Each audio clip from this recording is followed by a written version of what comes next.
Muchísimas gracias, presidente.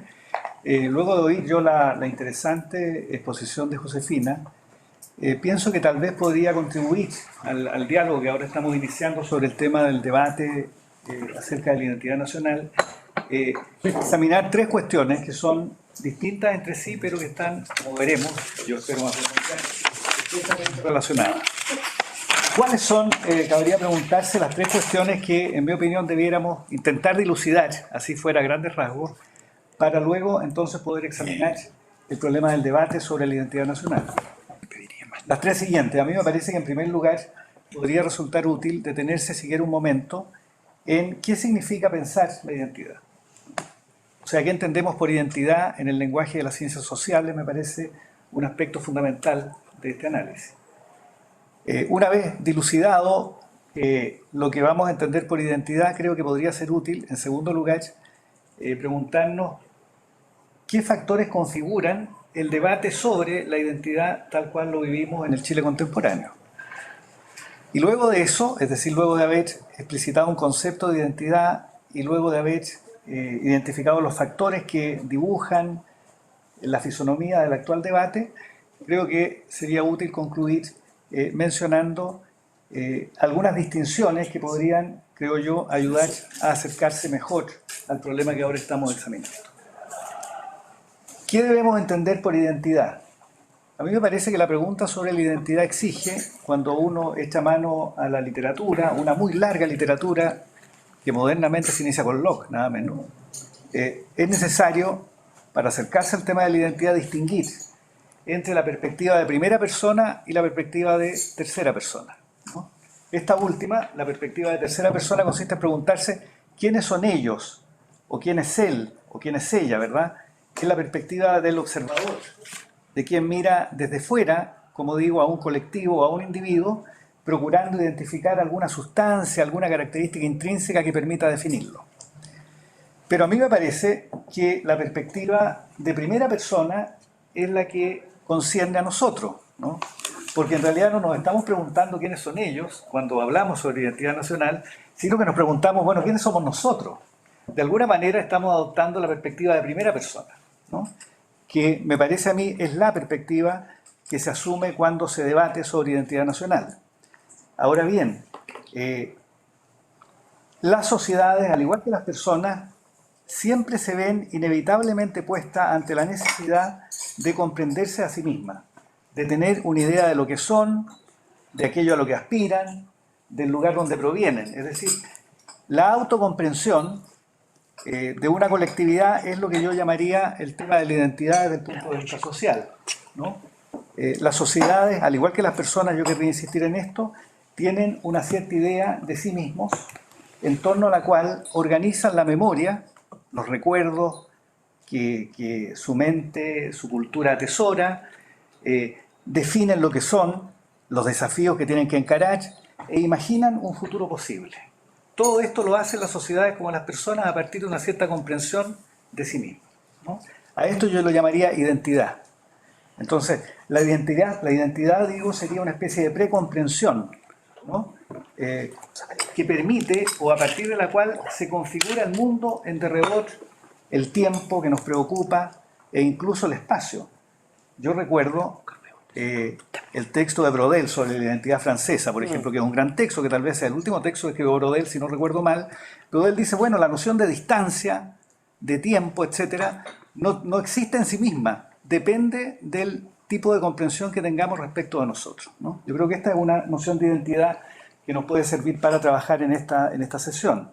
Desde luego, la comprensión de lo que somos no se efectúa en el vacío, ¿verdad? La elaboramos a partir de un lenguaje que recibimos, de una memoria que compartimos, de hechos que nos halagan o nos hieren. Inevitablemente, entonces, en la comprensión de lo que somos se involucra una cierta tradición, ¿no? Algo que recibimos y en diálogo con lo cual nos definimos, ¿no? Si entendemos la identidad de esa manera, como una autocomprensión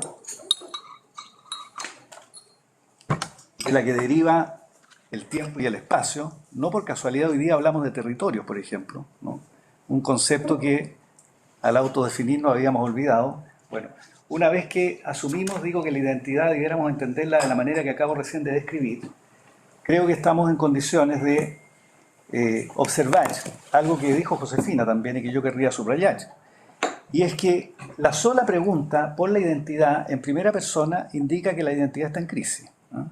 Yo recuerdo un texto de Tönnies, Ferdinand Tönnies, de Comunidad y Sociedad, un texto de 1887, si no recuerdo mal, donde Tönnies define la comunidad, esta forma de sociabilidad muy cohesionada en torno a una misma conciencia moral, como una comunidad de consenso. Y observa agudamente Tönnies que el consenso, dice, es silencioso. Donde él existe, la palabra se retira. Entonces, hablar de aquello que nos unifica es ya dudar reflexivamente, ¿verdad?, de aquello que somos. Yo creo que este es el concepto de identidad que nos sirve para referirme ahora a la segunda cuestión que delante identifique. ¿Qué está ocurriendo con este problema hoy en el Chile contemporáneo? Lo que yo pienso es que en Chile está hoy día, estamos atravesando hoy día, digo, y pienso que esto va a durar un largo tiempo, una crisis en la autocomprensión de lo que somos, ¿no? La forma en que la sociedad chilena se concebía a sí misma, creo yo, la forma predominante en que nos concebíamos como comunidad, es aquella que se configuró, por decir algo, en la segunda mitad del siglo XIX, al compás del relato de la historiografía, de la escuela, de las agencias culturales del Estado, de los esfuerzos que hizo el Estado chileno, por crear un público leal a sus propias instituciones, ¿no? Lo que llamaríamos nación, en el sentido moderno de la palabra. Creo que esta autocomprensión, la idea de que los chilenos, al margen de nuestro origen, compartimos una memoria, hundimos nuestro pasado en un mismo momento, tenemos una cierta comunidad de sangre y de recuerdos. Bueno, esta idea de Chile como una nación relativamente homogénea, que sería, como digo, el fruto de la historiografía del XIX y de las agencias culturales estatales que operaron tan eficazmente en Chile, si uno lo compara con el resto de la región de América Latina, esta idea, creo yo, acompañó la evolución de la sociedad chilena y de la cultura hasta prácticamente fines del siglo XX. Pero hoy día esa autocomprensión es la que está en crisis. De alguna forma, esa manera que teníamos de concebirnos a nosotros mismos y en cuyo derredor organizábamos el tiempo y el espacio, hoy día es un espejo trizado en el que nadie se reconoce, ¿no? O en el que más bien los diversos grupos y personas atisban fragmentos de su propio rostro, pero sin nunca verse completamente en él, ¿no? Y en medio de esto estamos, y la pregunta que cabría formular entonces es: ¿qué factores han contribuido a que esta crisis de la autocomprensión de lo que somos se haya configurado? Y yo creo que hay algunos factores que vale la pena mencionar, y sugiero lo siguiente. Desde luego creo que este es un fenómeno que no es peculiar del caso de Chile, ¿no? Se observa en el caso europeo luego de 1980 en adelante muy intensamente. Y pienso que la globalización del mercado ha contribuido a un renacer de las pertenencias locales, a un renacer de las comunidades de base, digamos, de las comunidades originarias. Esto porque el mercado, como todos sabemos, es una forma de interacción y de cooperación social muy abstracta, que exige poco gasto comunicativo, como dicen los sociólogos, de manera tal que de alguna manera los grupos humanos pueden ensimismarse y no obstante eso participar del mercado. Entonces la expansión del mercado, la globalización, creo, paradójicamente ha producido no un cosmopolitismo, como alguna vez se soñó, sino ha exacerbado, creo, la identidad local, ¿no? Y este es un primer factor que explica, creo, este fenómeno no solo en Chile, ¿no? En segundo lugar, mencionaría todavía algo que Josefina también anotó, y es que yo pienso que la expansión de la modernidad en Chile, de la cultura moderna, de la cultura del consumo, el fuerte proceso de individuación que Chile ha experimentado, ha acicateado en las personas la idea de que la identidad es electiva, ¿no? De que uno puede escoger su identidad o construirla. Esta ética de la autenticidad que es tan propia de las culturas modernas, creo yo, ha exacerbado este fenómeno. Creo, en tercer lugar, todavía, que esta proliferación de identidad, o más bien el problema de la identidad, se ha producido también en el caso de Chile, pero también pienso lo mismo en el caso del resto de América Latina, como consecuencia de una cuestión política, ¿no? La agenda de la izquierda, luego de la caída del muro de Berlín, una vez que desapareció la idea de que la historia tenía un guión oculto, cuyo sector más consciente y cuya vanguardia era el partido o la clase proletaria, esta imagen, digamos, que la izquierda tenía, se rompió con la caída del muro. Y como preguntó alguna vez Nancy Fraser en un famoso ensayo, bueno, ¿qué agenda tenemos para la izquierda a contar de la caída del muro? Y la respuesta que hace en general la izquierda, y podemos hablar más tarde de eso, es que el desafío no es representar al pueblo, sino constituirlo. Esto es lo que dice Ernesto Laclau. El problema de la política de izquierda hoy día en el mundo no es interpretar a un sujeto preexistente, un sujeto que antecede a la política, sino que la tarea de la política, la principal tarea de la política es constituir al sujeto, constituir al pueblo. Y la pregunta es cómo se constituye al pueblo en una sociedad descentrada, en una sociedad fragmentada, como son las sociedades contemporáneas. Bueno, se constituye al pueblo agregando intereses de muy diversa índole, en torno a una agenda hasta volverla hegemónica. Creo yo que esta visión de la izquierda, o que la izquierda tiene más bien de la política, ha contribuido al fenómeno del que estamos hablando. Y hay un cuarto factor que yo mencionaría antes de ir a mis conclusiones en esta apretadísima síntesis, y es la cuestión de la historiografía, aunque Sol acá podrá echar luces sobre esto, ¿no? Gracias, Carlos. El historicismo que era tan frecuente en el siglo XIX, ¿verdad? O sea, la idea que la historia era un esfuerzo por inteligir un único sentido del género humano, ¿ah? Del cual los países eran más o menos variaciones. La historia positivista tan fuerte durante el siglo XIX, creo yo, ha sido sustituida hoy día en la moderna historiografía por la idea de que en realidad la historiografía es el esfuerzo por narrar, ¿no? Borrando casi los límites, voy a exagerar un tanto, entre la ficción, ¿no? Y el positivismo tan fuerte, digamos, en la mejor tradición historiográfica.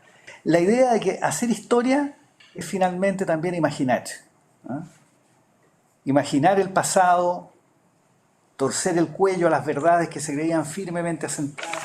Esta visión de la historia, creo yo, ha contribuido, ¿no?, a que la historia sea hoy día un agente que incentiva la proliferación de identidades, al revés de lo que ocurría en el XIX, ¿no? Es cuestión de saber lo que se enseña en historia hoy día en las universidades o en las escuelas, ¿no? Nietzsche, en la segunda consideración intempestiva, tiene una observación que yo creo es prácticamente la divisa de la historia contemporánea. Nietzsche dice, hay tres maneras de hacer historia. La historia monumental, donde el historiador busca en el pasado, dice, momentos ejemplares a los cuales imitar. La historia anticuaria, o sea, la historia que se detiene en el pasado y se deja hipnotizar por lo viejo en tanto viejo, digamos. Y la historia crítica, dice Nietzsche, aquella que sin descuidar el pasado, lo narra desde un momento no histórico, que es la voluntad de poder, ¿no? Entonces dice Nietzsche, hacer historia consiste en realidad en recoger el pasado, pero recogerlo desde un momento no histórico. Esta isla en que consiste la condición humana y que básicamente es la voluntad humana. Lo que está ocurriendo hoy día en la historiografía, creo yo, es este fenómeno que habría que examinar. Y en Chile se ha examinado poco, ¿no? Yo creo que es la tarea de los historiadores reflexionar sobre su propio quehacer en torno a esto. Koselleck tiene un gran ensayo sobre esto, dicho sea de paso. Y voy entonces a la tercera cuestión. Una vez que hemos dilucidado en qué consiste la identidad, y una vez que hemos dibujado el debate sobre la identidad en el Chile contemporáneo y los factores que podrían configurarlo, que es lo que acabo gruesamente de hacer recién, cabría finalmente, creo yo, hacer algunas distinciones para orientarse en medio de este debate, ¿no? Yo sugeriría distinguir, para hacer nada más una distinción y no tomar más tiempo del que me correspondía, sugeriría distinguir entre la cuestión de la identidad nacional de las políticas de la identidad, que creo que son cosas distintas, ¿no? Porque la cuestión de la identidad nacional, que está fundamentalmente alentada en el caso del debate contemporáneo por el reconocimiento que reclaman para sí los pueblos originarios, yo creo que eso tiene un estatus sociológico y teórico muy distinto a las políticas de la identidad, es decir, a la identidad de género, a la identidad de las minorías sexuales, de los desventajados por la naturaleza, etcétera, porque esto último, creo yo, es una forma, la política de la identidad de esta última índole es una manifestación de la modernidad, de una sociedad cada vez más plural, cada vez más diversa, ¿no? Inevitablemente diversa. En tanto, la primera demanda, la de reconocimiento, es el brote en la cultura contemporánea de una vieja pulsión de la política, que ya describió, en fin, para no ir más lejos, ¿verdad? Hegel, ¿no? Schelling, ¿no? La idea de que al revés de lo que se creyó en el 17, la principal pulsión de la política no es siempre el miedo al otro, el miedo a la violencia, el hambre, el tipo de cosas que mencionaron los locos Hobbes, sino que una pulsión muy fuerte de la política es el anhelo de las personas y de los grupos, porque la manera en que se conciben a sí mismos sea revalidado por una conciencia ajena, que es lo que llamamos reconocimiento. Entonces, yo creo que hoy día lo que hay en Chile es una mezcla de una fuerte pulsión por el reconocimiento, que suele confundirse con la política identitaria, que es esta proliferación de intereses, de formas de vida escogidas, que son propias de la modernidad. Creo yo que debiéramos tener en consideración que el tema de la identidad alude a la autocomprensión de lo que somos, en una perspectiva inevitable de primera persona, que esa perspectiva, esa autocomprensión en el caso del Chile contemporáneo ha entrado en crisis como consecuencia de los 4 factores que antes mencioné. Y para asomarse a ella, creo yo, es necesario distinguir entre la cuestión del reconocimiento de las políticas meramente identitarias, así las llamaría yo, presidente, así que muchísimas gracias. Sí, bueno, no es posible, ¿verdad?, comentar o dar respuesta a cada una de las cuestiones que aquí se plantearon, pero hay una que se me ocurre que late en el fondo de esta discusión y en la que no nos hemos detenido suficientemente, y es la siguiente. Frente a la duda o frente al debate sobre el tema de la identidad nacional, lo que cabe preguntarse es si tiene algún sentido averiguar si acaso ese relato identitario es verdadero o no, digamos. Uno podría decir, mire, en realidad, cada vez que uno asiste a una cierta representación de lo que somos, uno podría preguntarse acaso esa representación se corresponde o no con la realidad que dice representar. Y yo creo que ese punto de vista es falso, digamos, es absurdo, es ilógico, ¿eh? Entre otras cosas porque en la medida que los seres humanos nos constituimos mediante una autocomprensión, quiero yo insistir en esa idea, no tiene ningún sentido preguntar si la comprensión que tengo de mí mismo es correcta o no, digamos. Sí, está de acuerdo. Porque si esa comprensión me constituye, la pregunta de si acaso es verdadero o falsa es una pregunta que no tiene ningún sentido, digamos. O sea, no hay contrapartida con la cual uno pudiera comparar el relato identitario para saber si es o no verdadero. La única pregunta que cabe frente a un relato identitario, pienso yo, es si acaso es eficaz simbólicamente, es decir, si es capaz de orientar la acción, ¿no? Y tratándose de un relato identitario acerca de un colectivo, la pregunta es capaz de orientar la acción, permitir la cooperación, el reconocimiento recíproco. Esta es la pregunta. Y a mí no me cabe ninguna duda, al margen de la opinión que tengo respecto de su contenido normativo, que la forma en que la comunidad nacional chilena se representaba a sí misma, y cuyo origen está, como yo decía, en la historiografía del 19, esa forma yo creo que hoy día no es capaz de orientar la acción ni brinda reconocimiento recíproco. Y eso es lo que explica el problema en medio del cual estamos. Entonces la única cuestión que tenemos que plantearnos, creo yo, es qué forma, qué debate, qué diálogo debiéramos llevar adelante en el futuro, a fin que contemos con una forma de representarnos como colectividad que oriente la acción, favorezca la cooperación y nos permita un reconocimiento recíproco. Y yo creo que van a pasar muchos años antes que esta nueva forma de relato de lo que somos se consolide. Y en medio de lo que estamos ahora, bueno, es lo que suele ocurrir. Es una lucha por cuál relato va a ser hegemónico, ¿no? El debate en el cual estamos hoy día sobre identidad nacional es un debate sobre el campo intelectual. ¿Quién dice qué y desde qué lugar? Este es un tema que está hoy día en discusión. ¿Qué relato es el más eficaz simbólicamente y que permite el mayor grado de reconocimiento. Estamos en medio de ese momento.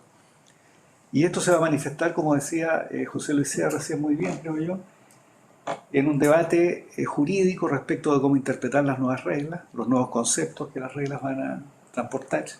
Este va a ser un debate de largo tiempo. Va a llevar a un debate historiográfico de en qué consiste hacer historia y cuál historia es más eficaz simbólicamente. En ese caso, la historia tiene o no un sentido normativo independiente de la veracidad de los hechos que consigna, ¿no? La historia finalmente apela al público contemporáneo, ¿no? Y aspira a que el relato de que es portadora la historia tenga sentido para los oyentes de hoy, digamos. Y no tenemos ninguna posibilidad de verificar si acaso lo que se dice en la historia es o no verdadero. Entonces la historia tiene esta dimensión performativa, puramente simbólica, que, bueno, que hace que el debate sea tan intenso, el que hoy día tenemos, y al mismo tiempo carezca, yo quiero insistir en esto, una contrapartida fáctica que nos permita medir las posiciones en pugna. Porque cuando uno tiene discrepancias fácticas es relativamente fácil, relativamente claro, resolver la disputa. Mirar los hechos de alguna manera, medir los hechos, ¿verdad? A los que los diversos discursos que se profieren refieren. Pero ¿cómo zanjamos nuestros debates historiográficos, nuestros relatos? No podemos decir que alguno es más verdadero que otro. La única medida es cuál nos hace más sentido. Y la pregunta es, en un mundo tan plural, es evidente que el modo que hasta ahora teníamos de relatarnos no le hace sentido a todo el mundo. A mí esto me parece obvio. Y yo creo que ese es el problema en medio del cual estamos, digamos.